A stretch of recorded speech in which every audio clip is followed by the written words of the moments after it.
Welcome to the Lawyers Weekly Show for an in-depth look at the issues facing the legal profession.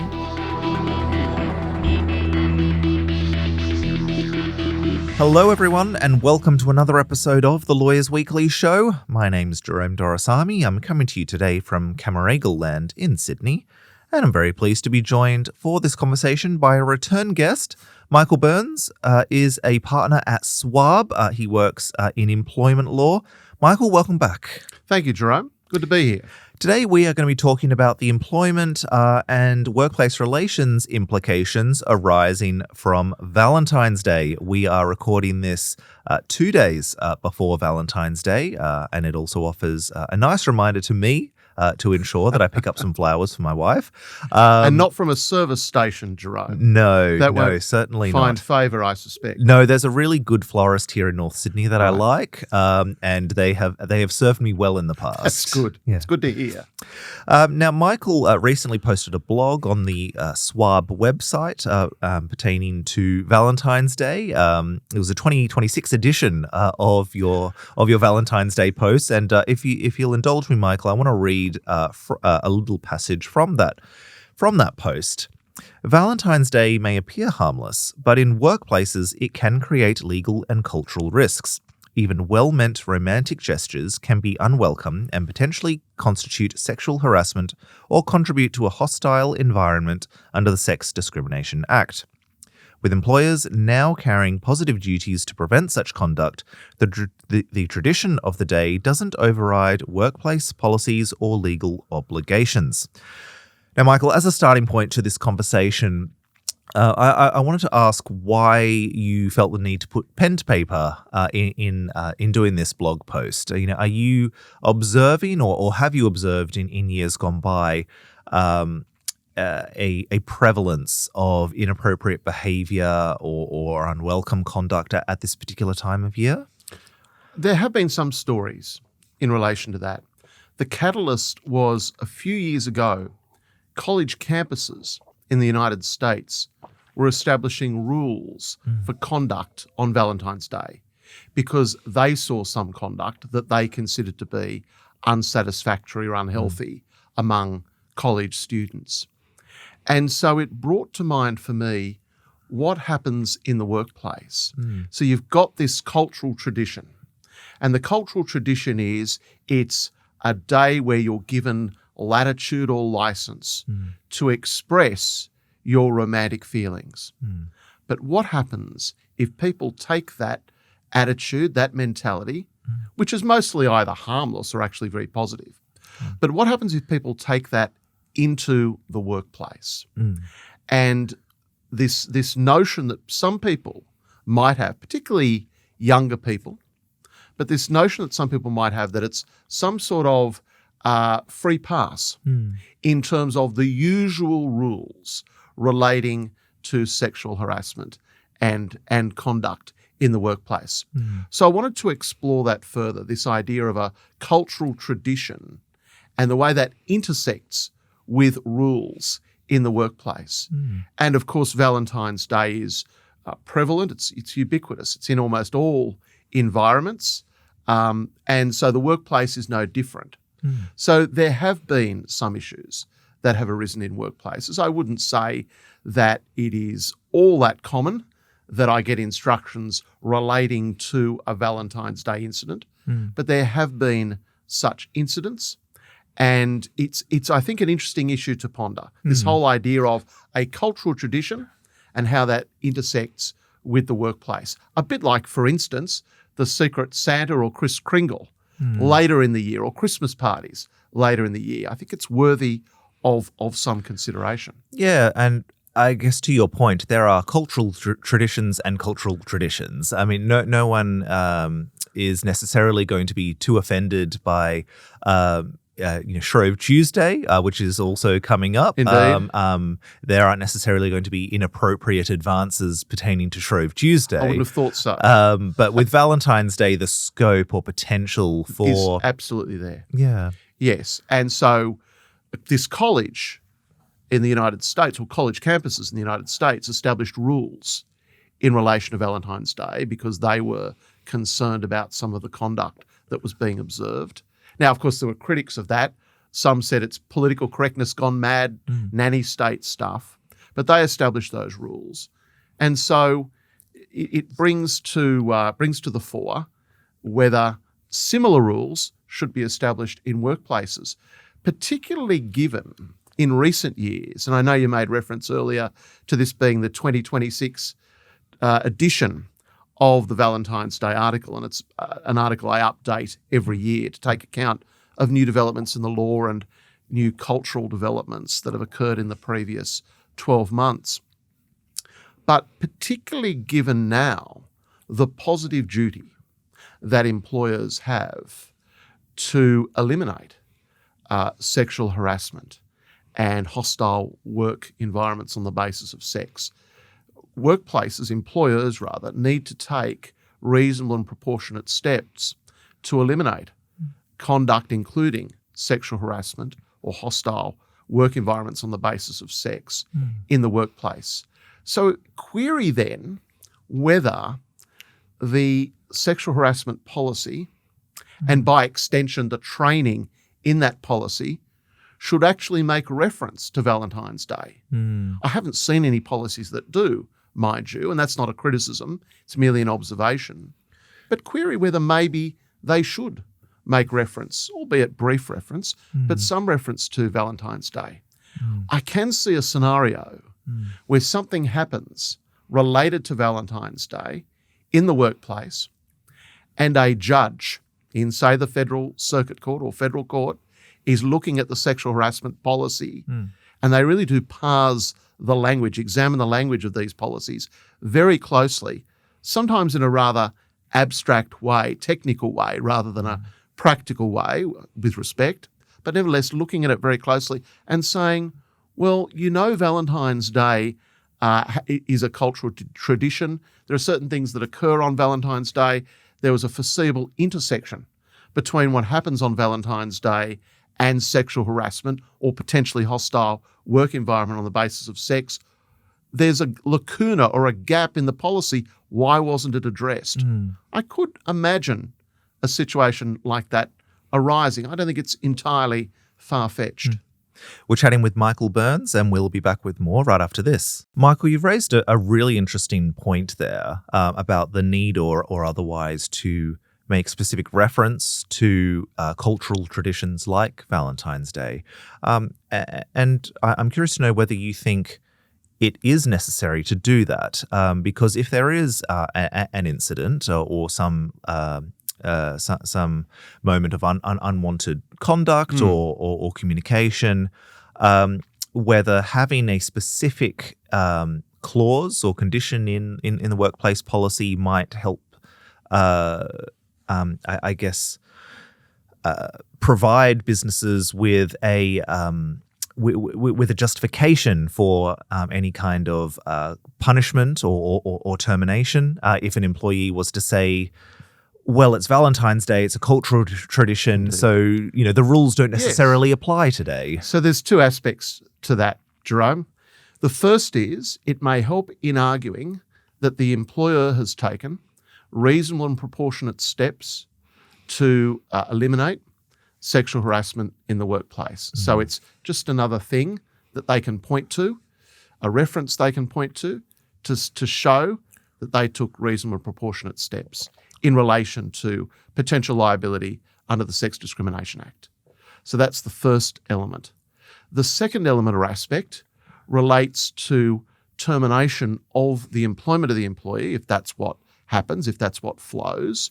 And if that employee brings unfair dismissal proceedings, the employer can say, well, we have in our policy, of which the employee should be aware, and we've made him or them aware of the policy.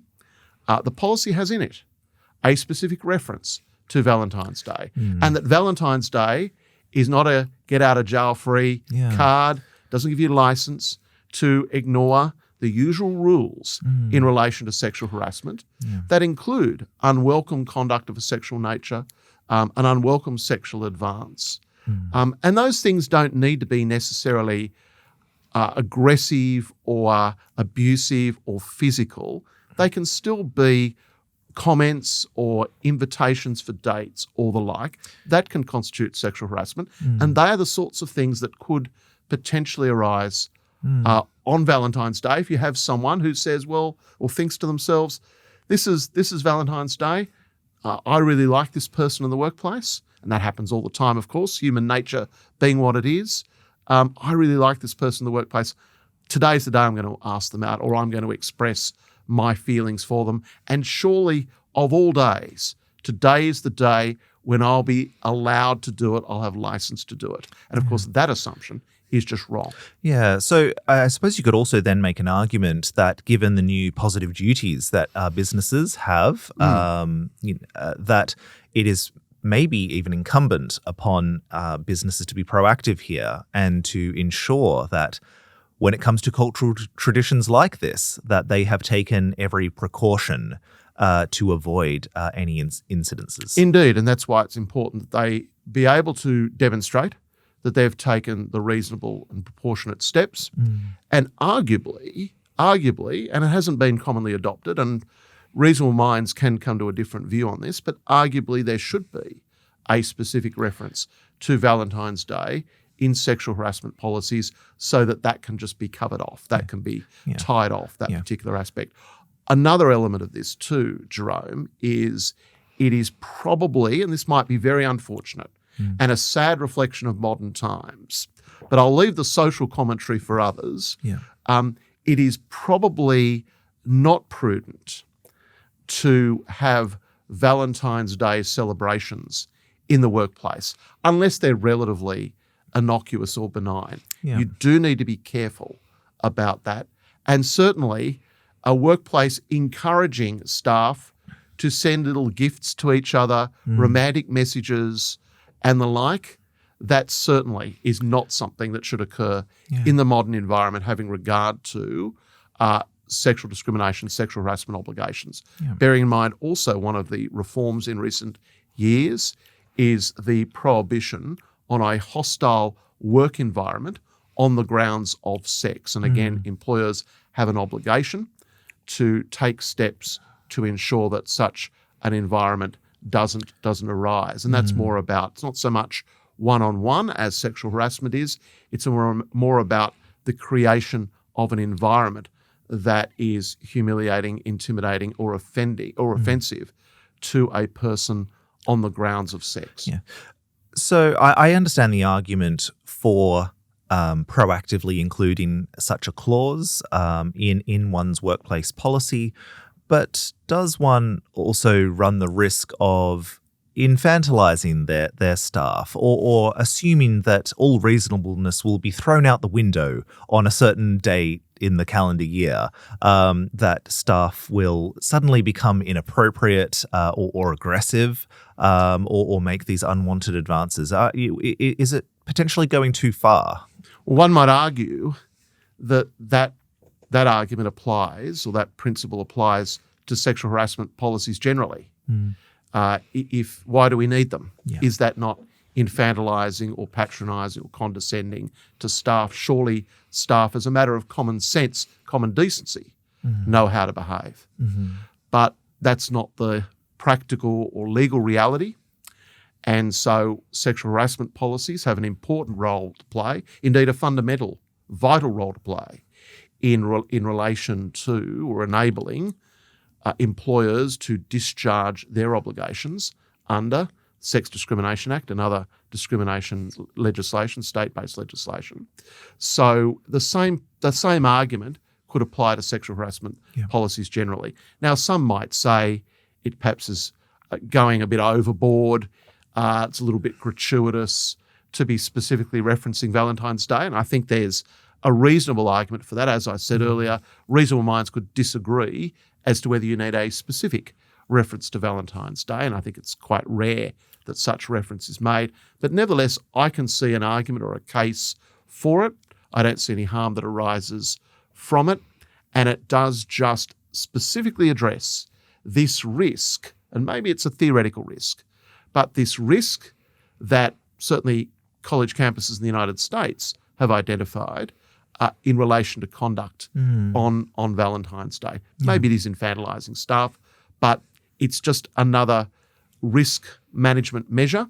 And there is a school of thought, Jerome, that almost all risk management measures infantilise staff or patronise staff, but it is about discharging legal obligations, managing legal risk. But it's not just the legal obligations that are at play here. It's probably also prudent to point out that there is a shifting sociocultural climate as well, alongside the shifting legislative frameworks, and that potentially employers have a duty to roll with the times and appreciate that, particularly in a multi-generational workforce, that attitudes and perspectives will differ, and we have to cater to staff across the board. Absolutely, Jerome, I agree with that. While you might have very young staff who perhaps are enthusiastic and wanting to express their feelings and desires for other staff members and are perhaps a little naive and inexperienced, and so don't fully appreciate the potential legal ramifications. They might have just come from a high school environment where Valentine's Day might be a big thing, and they think that that is necessarily going to translate into the workplace where different rules apply. So they might come at it from that angle. Then, of course, you've got staff in an older, much older cohort who might say, and indeed you've picked up on some of these themes, and I'm certainly alive to them, and that is, well, isn't this just nanny state nonsense gone mad? Political correctness gone mad, woke madness. Surely staff can express their feelings for one another, provided it's done in a dignified, respectful way that doesn't make people feel bad. Why is the employer wanting to intervene in that? Of course, the employer is only wanting to intervene in that, or should only want to intervene in that, in the workplace itself, or in a way that relates to its legitimate purview or its legitimate scope of responsibility. It's not about endeavouring or trying to regulate people's private lives. It's simply trying to ensure compliance with sexual harassment principles. And if someone does, and people think it's generally a nice thing if someone says they like you or they want to ask you out for a date, prima facie, ostensibly, that's a positive thing.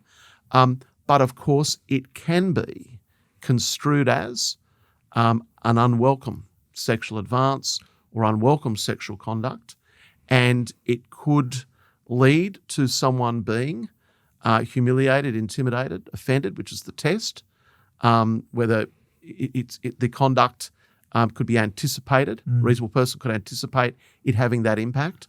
And so it's important to address that conduct. It's not the sort of environment that some people want, a bit of a free-for-all, with very few rules applying, just doesn't align or accord with the modern-day legislative environment. And also, too, I think, Jerome, increasingly, a view about the way in which people should conduct themselves in the workplace. And when you talk about multi-generational dimensions of a workplace, that's so true. You see the way in which different generations respond to cultural traditions, to the way in which the sexes interact. It's very interesting to observe, but that also needs to be managed. Michael, I just have a few more questions for you, which we'll get to on the other side of this. So, Michael, in reflecting on what we've been discussing, for employers and HR professionals and teams listening to this conversation, how can and should they proceed here? And what kind of questions do they need to be asking of themselves in order to ensure best practice moving forward? So a few things. One is, I think, to avoid, and I hate to sound like a wet blanket or a killjoy, and maybe I'm coming across that way, hopefully not, Jerome, but I think avoid Valentine's Day type celebrations or events, unless they're going to be particularly innocuous or benign. So avoid that, I think, is the first thing.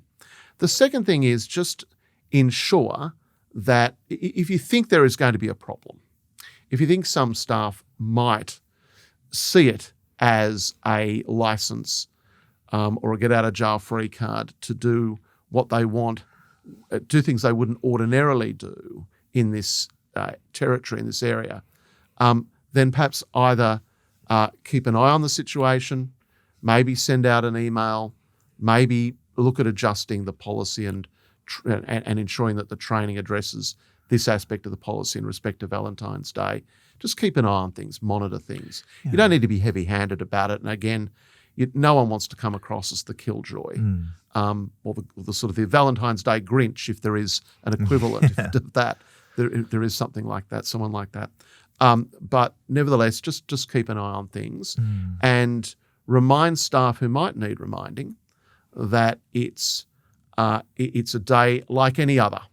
Sexual harassment laws are not suspended for the day. And if they notice that there's been gifts, even joke gifts are where this can go wrong as well, actually, Jerome, where people might think it is funny to send someone a Valentine's Day gift, particularly if the gift has a sexual element to it. And, there can be Valentine's Day cards and gifts that can be a little bit risque. So if staff members are sending these things to each other as a joke, if a bit of a tradition has built up or a practice has built up where staff are doing that, that is something to observe and to stamp out. Because that is where things, I think, can go very wrong. A joke can go very wrong in this sort of area. And then, Michael, just finally, with that in mind, what's your advice to your fellow employment and workplace relations lawyers out there? How can they best be advising clients on this matter? I think just be aware of the possibility of this of issues arising from Valentine's Day. Most of them, I suspect, are saying, well, it's not a first tier top priority issue, and they'd be right in that. I think. But nevertheless, it's worth just being aware of the day that's coming up, aware that issues can arise, either because of earnest or serious expressions of liking someone or desire or whatever it might be, or indeed the joke dimension of it as well, and reflect upon it so they're in a position to advise clients if an issue does arise.